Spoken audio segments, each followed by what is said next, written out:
lo importante es delimitar el cuello, de dónde a dónde es el cuello, y ahí tenemos el límite superior que nace en el surco transversal de la nuca, esa línea amarilla, que en realidad corresponde a la implantación del pelo en la nuca.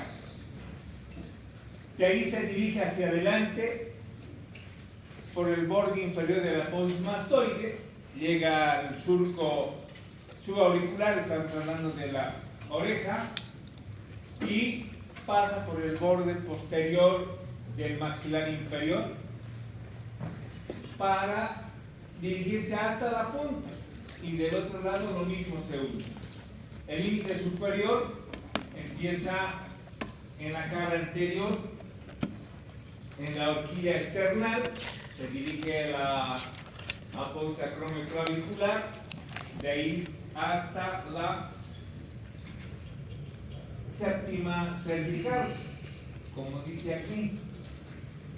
Horquilla supraesternal, clavículas, unión del vértice del acromion y apófisis espinosa de la séptima cervical, la prominente que se llama, ¿no?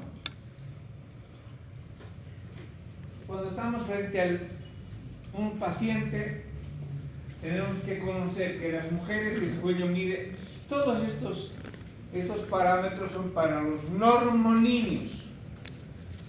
Un hombre o una mujer que es normolínea tiene que tener las mujeres 7 centímetros y los hombres 8 centímetros. ¿Cómo se mide? Se mide de la horquilla external a la mandíbula. Eso tiene que medir 7 centímetros y 8 centímetros. La forma en las mujeres es cilíndrica y en los varones es cuadrado. ¿Por qué motivo es cuadrado? Por la presencia de la manzana de Adán, es decir, estamos hablando de la hipertrofia del cartílago cricoides. Esto hace que sea cuadrado. Fíjense cómo es de cilíndrico en las mujeres. Por eso se llama cuadrado y cilíndrico. ¿Qué contiene el cuello? Vasos, músculos, glándulas tiroides, laringe, tráquea, ganglios linfáticos y la piel. Cuando estamos frente a un paciente, tenemos que primero hacer la anamnesis, saber qué es lo que tiene. Pero para la anamnesis vamos a conocer el contenido, y la intención en semiología es explorar 3 cosas. Lo que está remarcado con amarillo: los vasos arteriovenosos, porque vamos a ver lo que es las carótidas, y vamos a explorar también las yugulares, los ganglios linfáticos, que tienen 8 grupos ganglionares, y finalmente la glándula tiroides. ¿Qué síntomas tiene el paciente que tiene algún cuadro que compromete el cuello? Puede haber dolor, puede haber disnea, trastornos del lenguaje, como son las disfonías, sean áfonas, sean roncas, las disfagias, que son las dificultades para deglutir, aquellos síntomas que son dependientes de la glándula tiroides. En este caso podemos tener compresión de vasos, compresión de las cuerdas vocales, podemos tener engrosamiento y deformidad del cuello, y los aumentos de volumen o deformidades también, que son dependientes tanto de las carótidas, donde podemos encontrar un glomus carotídeo y también un bocio. No olviden que el aumento del volumen de la glándula tiroides se llama bocio. Estamos repitiendo, pero digamos aclarando que puede haber deformidades por tumores, edema, adenopatías, enfisema, vicios posturales, etc. Hay un cuello largo y un cuello corto, y hablamos del cuello corto, del síndrome de Klippel-Feil.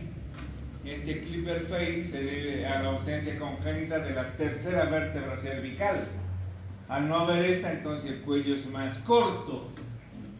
Es engrosado en el hipotiroidismo, obviamente por aumento del volumen de la glándula, y largo en realidad es cultural. Hay que ser Tailandia, aunque las modelos hace una serie de artificios para tener el cuello largo. Una mujer alta con cuello largo de por sí es más impresionante. Sin embargo, cultural para hablar de las mujeres de Miami, de Tailandia.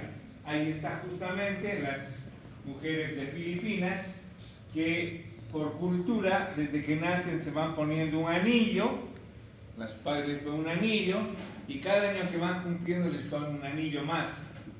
En realidad, una mujer de 25 años o 30 años, una mujer adulta, logra tener hasta 25 anillos ya. Y el cuello, en realidad, se fijan, es bastante largo. Aunque este es un efecto visual, porque el problema, en realidad, es la depresión de las clavículas. No es que el cuello se haya estirado, sino que las clavículas se van deprimiendo. Estos anillos son de acero y estos deprimen las clavículas, son las clavículas que se están hundiendo y por eso aparece como un cuello largo. Y el triple fade, que decíamos el cuello corto, fíjense, no hay una buena luz, una buena imagen, pero se fijan, el cuello es bastante corto. Este triple fade es un trastorno congénito, como les decía, por la ausencia de la tercera vértebra cervical. Los movimientos del cuello. En realidad, más que movimientos del cuello, el cuello se mueve con movimientos de flexión. Aquí está la flexión, la extensión, aquí está la rotación hacia uno y otro, y aquí está la lateralidad. Son movimientos de la columna cervical y la masa musculoligamentosa que permiten estos movimientos.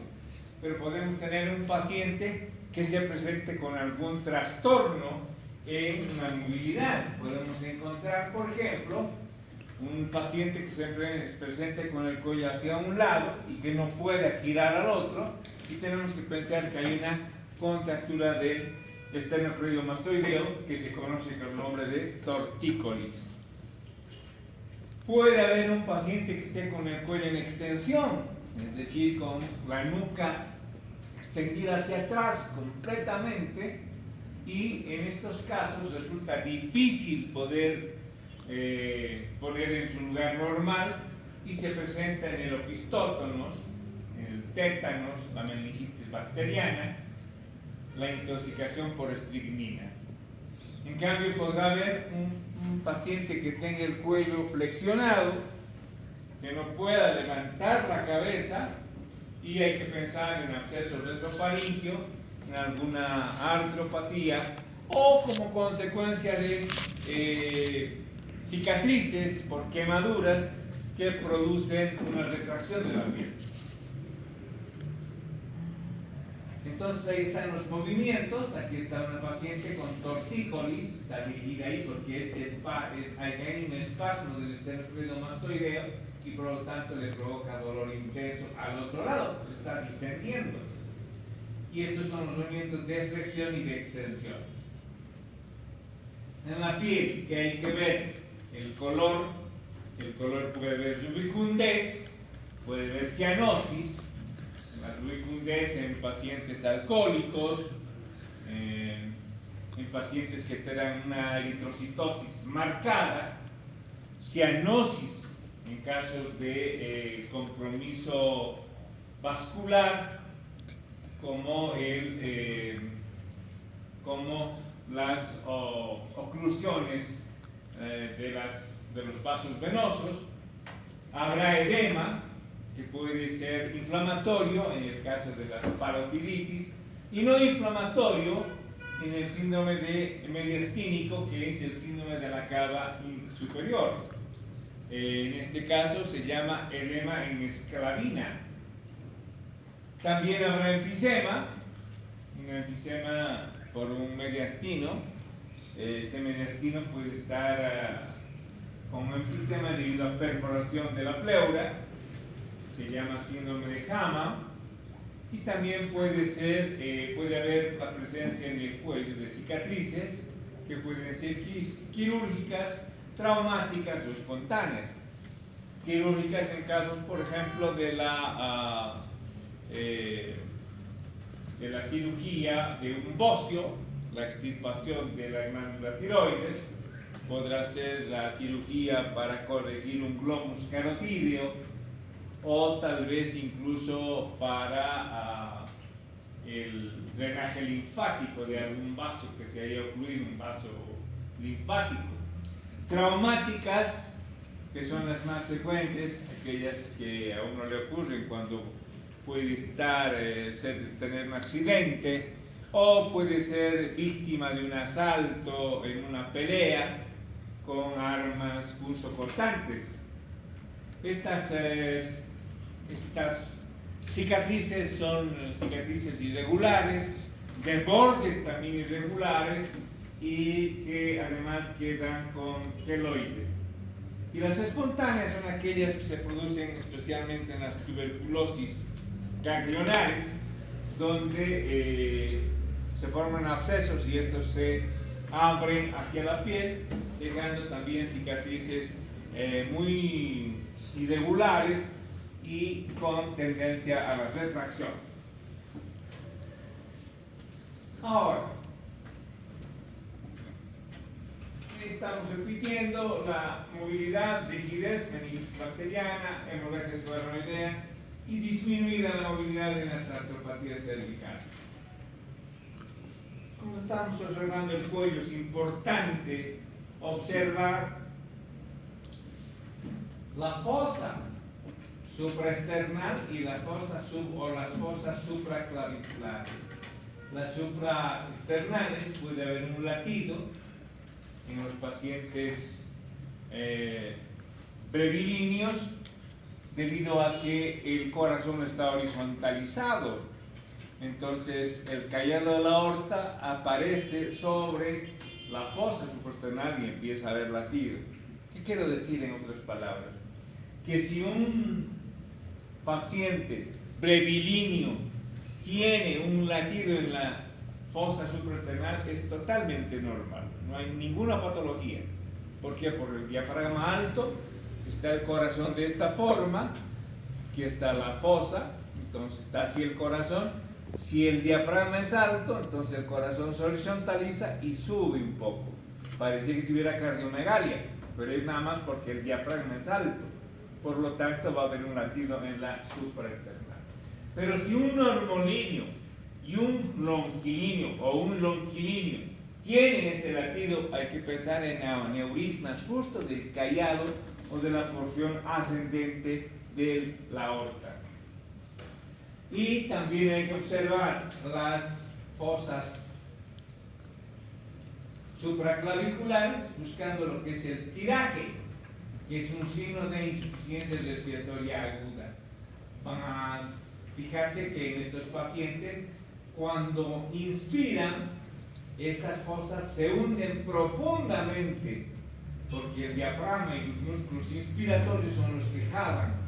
Entonces, a eso se llama tiraje, signo de insuficiencia respiratoria aguda. Cuando estamos haciendo ya el examen, ahora vamos a hacer el examen del cuello, tenemos que observar siempre de un normolíneo. Los vasos arteriales son apenas visibles, pero puede ocurrir en algún momento que estos vasos se muevan, se los observen y se muevan como si estuvieran bailando. A esto se llama danza arterial. Y esta danza arterial se presenta en la insuficiencia aórtica. También puede haber danza arterial en la hipertensión arterial no controlada, en la arterioesclerosis, en el hipertiroidismo, en la coartación de la aorta, en aneurismas, en el ductus o persistencia del conducto arterioso y en las anemias. En cuanto a los vasos venosos, vamos a encontrar la ingurgitación yugular, que es un signo de insuficiencia cardíaca derecha o una insuficiencia cardíaca congestiva. O sea, si se les preguntara a ustedes en el examen ¿Cuál es la causa de la irritación yugular? Insuficiencia cardíaca derecha. La insuficiencia cardíaca izquierda no provoca o no produce irritación yugular. La derecha es la que produce irritación yugular.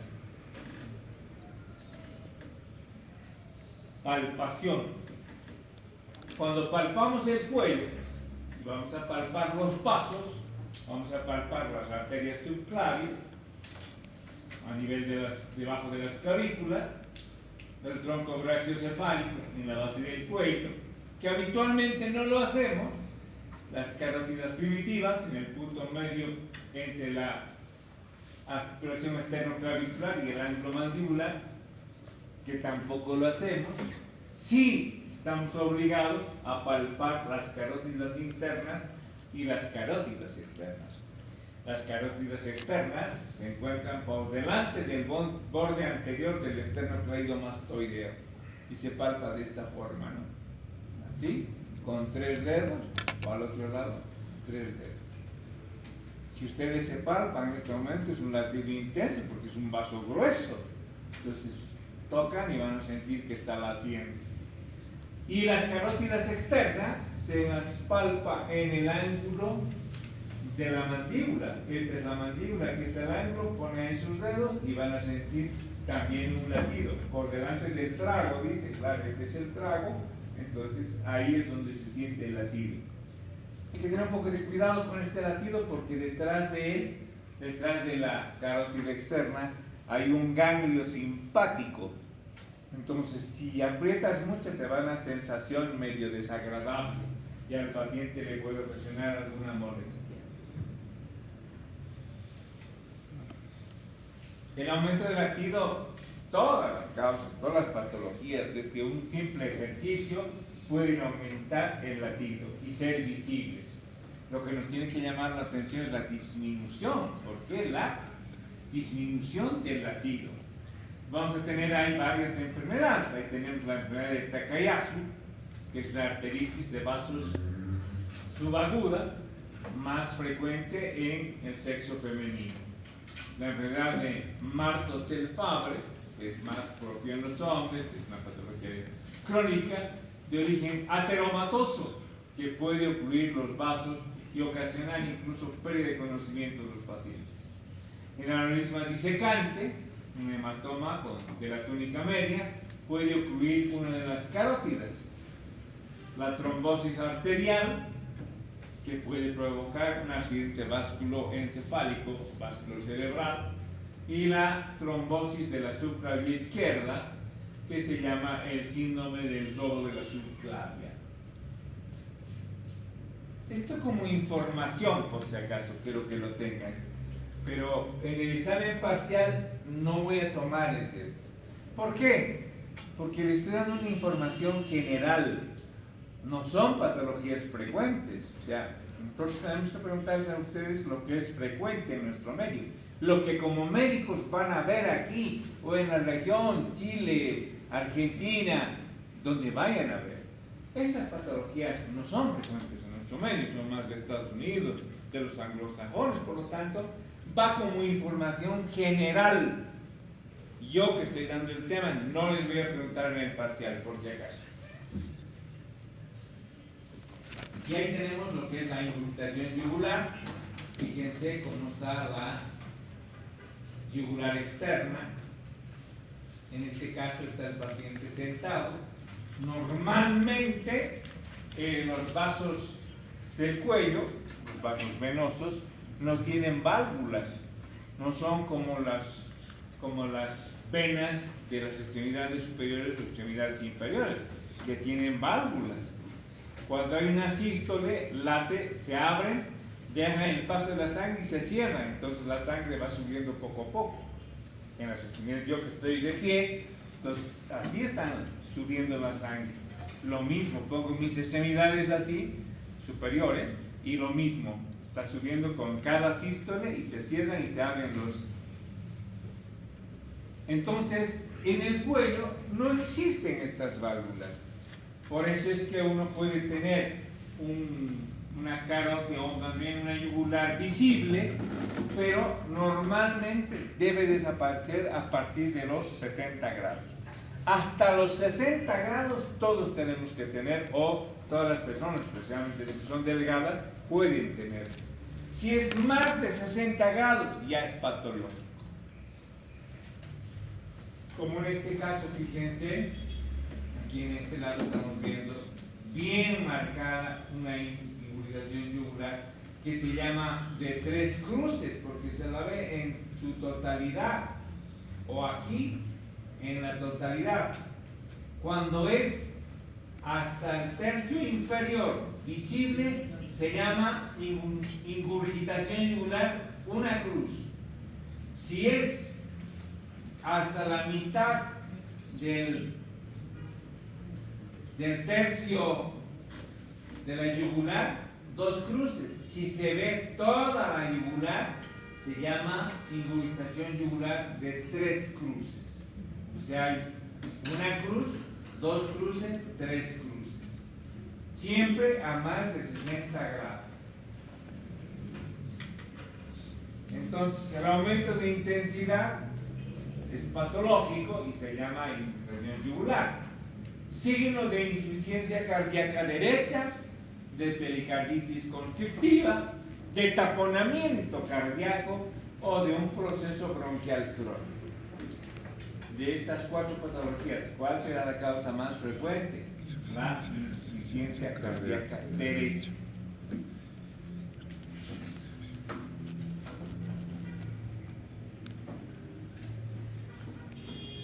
Este es el pulso venoso, donde van a observar 3 ondas. Una onda A, una onda B y finalmente una onda A, una C, una B y una depresión X y E.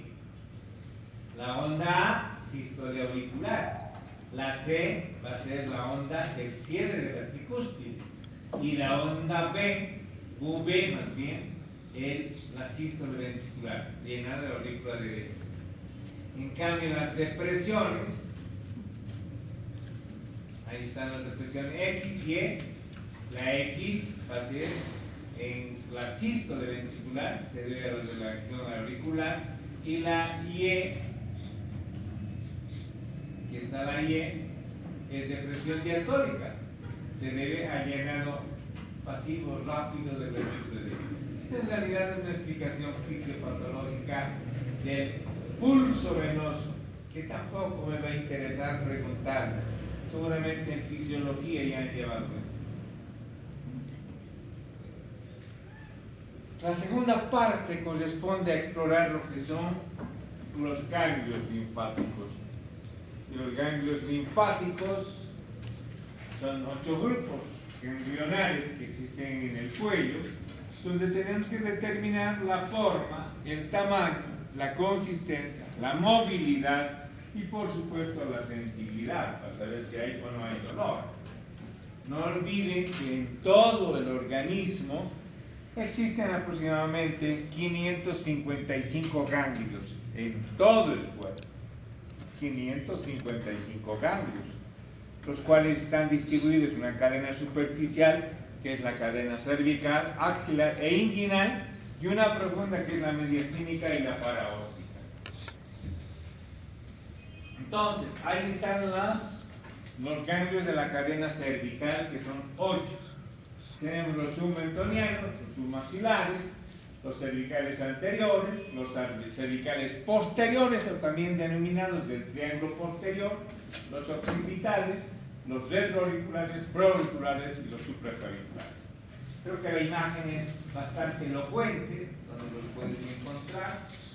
Y lo que nos interesa saber es cada grupo ganglionar, qué cosa drena, qué territorio está drenando.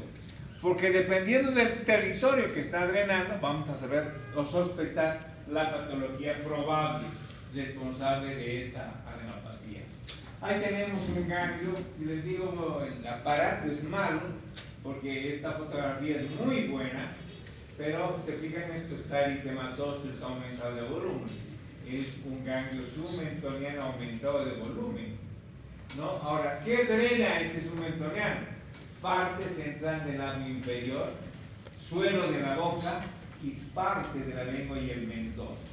En las causas que provocan una adenopatía de este ganglio son las infecciones dentales, así como las submaxilares. Ahí tenemos ganglios submaxilares, fíjense, está aumentado de tamaño.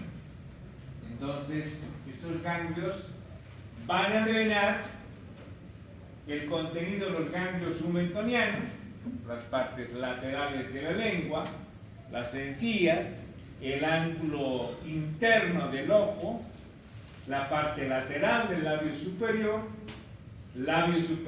mucosa yugar y la mejilla. ¿En qué casos vamos a encontrar aumentados de volumen? En infecciones dentales. Tenemos los cervicales anteriores, que están distribuidos alrededor en la parte anterior y posterior del esternocleidomastoideo. Estos son masivos, hay por lo menos 25 a 30 ganglios estos cervicales anteriores, distribuidos además en dos cadenas, una cadena superficial y otra profunda. La superficial va a drenar pabellón de la oreja, región parotídea, esternocleidomastoideo y también parte de los cervicales profundos. La cadena profunda, ganglio amigdalar, amigdalitis faringitis, lingual, carcinoma de lengua y ganglios del escaleno y supraclavicular. En el caso estamos viendo a un niño que tiene el cuello grueso, pero todos los ganglios cervicales, tanto superficiales como profundos, están aumentados de volumen. Esto se debe a que tiene un carcinoma de lengua, entonces por eso es que está aumentado el grosor del cuello. Tenemos los del triángulo posterior, que también se llaman ganglios cervicales posteriores. Cervicales posteriores o del triángulo posterior. Estos van a drenar la parte de los cervicales profundos y también el cuero o piel cabelluda. Causas: pediculosis, como estamos viendo ahí, pediculosis, y la tuberculosis. Este punto que están viendo aquí, este es el ganglio. Este es el ganglio del triángulo posterior. Tenemos los occipitales, que están aquí. Aquí está justamente uno que está aumentado de tamaño y que drena parte posterior del cuero cabelludo, de la piel cabelluda y los cervicales profundos. ¿Cuáles serán las causas que pueden provocar aumento de volumen? La pediculosis y las infecciones del cuero cabelludo.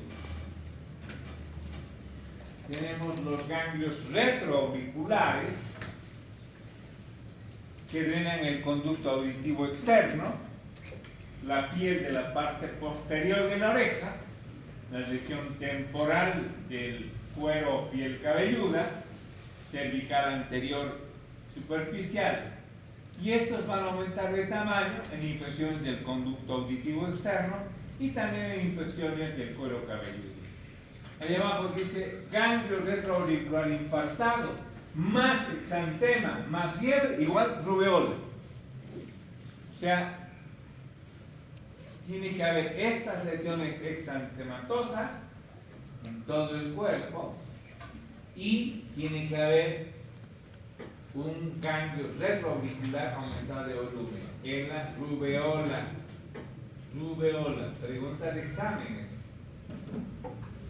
Tenemos los preauriculares, y estos preauriculares van a drenar la parte lateral de los párpados, la conjuntiva palpebral lateral, la piel de la región temporal, conducto auditivo externo, cara anterior del pabellón de la oreja, y las causas serán las infecciones de la cara, párpados, herpes oftálmico y también en el sarampión.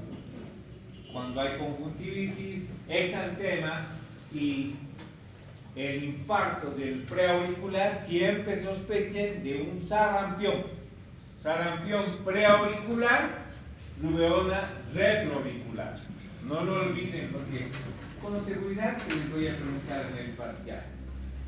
Tenemos el ganglio supraclavicular, y este es el supraclavicular derecho, va a drenar lo que es el conducto o todo lo que es prácticamente torácico, y el izquierdo todo lo que es abdominal. Se presentará el derecho en el cáncer torácico, en metástasis pulmonares o esofágicas, en cambio en el izquierdo en todas las neoplasias abdominales, pero fundamentalmente en el cáncer gástrico, donde suele llamarse adenopatía satélite de Virchow-Trousseau. Ahí está, adenopatía satélite de Virchow-Trousseau. La glándula tiroides, es un par de minutitos, se localiza, no olviden, en la fosa supraclavicular. Ahí está la glándula tiroides, no van a estar buscando aquí arriba. Aquí es la fosa supraesternal y es ahí donde está la glándula. Hay que ver siempre de frente y de lado. Debemos palpar con estas 3 maniobras, 2 posiciones, y la ocultación en caso de sospecha de hipertiroidismo. La glándula aumentada de volumen se llama bocio. Ahí estamos viendo, la glándula está aumentada, no debía ser así salida, y en esta otra también, fíjense, el lóbulo izquierdo está aumentado de tamaño. Esta es la maniobra de Kerbein, que consiste en colocar estos 2 dedos en la prominente, en la séptima cervical, y abrazar de esta forma, y con estos dedos, como está en la mano, tenemos que pedir al paciente que degluta, empujamos, palpamos. Trague saliva, está tragando, empuja y con esto palpas. Esta es la forma de hacer. Podemos tener un sujeto obeso que no nos permite, entonces desplazamos hacia adelante, dejamos la séptima cervical y nos desplazamos adelante. Y hacemos de esta forma. Empujamos, palpamos, empujamos, palpamos. Maniobra de Kerbein. Maniobra de Lahey. La maniobra de Lahey consiste en, con 2 manos, una que está comprimiendo, esta es la que empuja cuando el paciente deglute y el dedo gordo es el que palpa. Al revés, cambian de mano, como aquí. Entonces está empujando y está palpando el dedo gordo. Es maniobra de Lahey. La maniobra de Crilley es unimanual, y en este caso estos 2 dedos empujan la glándula cuando el paciente deglute y es el dedo gordo el que palpa. Al revés será con la otra mano, pero bueno, es el dedo gordo tanto en Crilley como en Lahey el que palpa. Esta es la posición de Marañón o de Pemberton, que se llama Pemberton. Maniobra Marañón o Pemberton. Esta maniobra así para demostrar el crecimiento de la glándula hacia el conducto torácico, o sea intratorácica. Se pide al paciente levantar los brazos, tocando con la cara interna los brazos de las mejillas, como están viendo, bien pegado. Serán positivas si a los pocos minutos presenta congestión facial, ligera cianosis y dificultad respiratoria. Va a tener disnea. Paciente que tiene un bocio intratorácico. Y finalmente la maniobra de Pisillo, que consiste en explorar esta maniobra en cruzando las manos, poner de esta forma y extender el cuello. Esto se presenta en pacientes obesos, donde la tiroides en esta postura sale y puede utilizar cualquier maniobra para poder explorarlo, ¿no? Entonces, es nada más para comodidad. puede auscultarse el cuello, rara vez se lo hace, pero se ausculta, como estamos viendo, a nivel de las tiroides. Aquí está palpando o auscultando a nivel de las tiroides en casos de hipertiroidismo. Pero puede haber problemas vasculares como la estenosis de las cardias primitivas, lesiones valvulares, o puede haber problemas venosos, los soplos venosos, que nada más nos está manifestando un aumento de la velocidad circulatoria por anemia. En cambio, la auscultación de, como estamos viendo aquí, auscultación de las carótidas se realiza con el paciente con la cabeza lateralizada, al lado contrario, donde vamos a auscultar, para encontrar la presencia de soplos en casos de estenosis de las carótidas. Bueno, eso es todo. Y mis disculpas nuevamente por el retraso. Que les vaya bien.